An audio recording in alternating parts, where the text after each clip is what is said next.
அனைவருக்கும் சிறந்த பரிசு சாரேகாமா கார்வான். யாரு பார்த்த வேலைடா இது? அந்த பிள்ளை பாவம் இப்பதான் குடும்பத்தோட கொஞ்சம் நிம்மதியா ஆளுங்க கூட இருக்கு. ஆனா இப்ப போய் ஹாஸ்டல்ல சேர்க்கணும்னு முந்திக்கிட்டு வராங்க. இது மீனாட்சியோட வேலையா இல்ல ராஜதுரையோட வேலையா அப்படின்றது தெரியல. ஆனா யாரோ ஒருத்தர் ஒரு பொண்ணு இந்த மாதிரி சொல்லியிருக்காங்கன்னு நினைக்கிறேன். இந்த நம்ம ராஜதுரைக்கு குழந்தை இல்லை இல்லையா, அதனால ஊர்ல இருக்கவங்க எல்லாரும் தப்பா பேசுறாங்கம்மா, அதனால இந்த பொண்ணை கொண்டு போய் ஹாஸ்டல்ல விடுங்க அப்படின்ற மாதிரி சொல்றாங்க. எனக்கு மீனாட்சி மேலேயும் டவுட் இருக்கு, ராஜதுரை மேலேயும் டவுட் இருக்கு. ஏன்னா ராஜதுரை பத்தின உண்மை பார்வதிக்கு தெரியும்.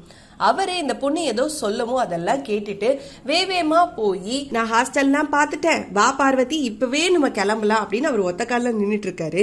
இங்க தர்மதுரைக்கும் அப்பாவுக்கும் என்ன சொல்றது, எப்படி பார்வதியை வீட்டுல இருக்க வைக்கிறதுன்னு தெரியாம யோசிச்சுட்டு இருக்காங்க. அதே நேரத்துல பார்வதி வர்றப்ப போறப்பெல்லாம் இந்த மீனாட்சி முறைச்சுக்கிட்டே உட்காந்துருக்காங்க. பாவம் என்னதான் பண்ணாங்க பார்வதி இந்த மீனாட்சிக்கு, எதுக்காக இவ்வளோ கோவம் அப்படின்னு தெரியல.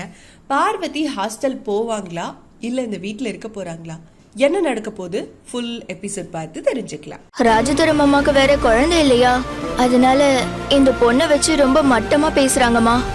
லக்கேஜ்லாம் எடுத்துட்டு வா போலாம். பார்வதிக்கு பக்கத்துலயே ஹாஸ்டல் பாத்துருக்கேன்ப்பா, இப்பவே கூட்டிட்டு போய் சேர்த்துடலாம்னா கூப்பிடுறேன்.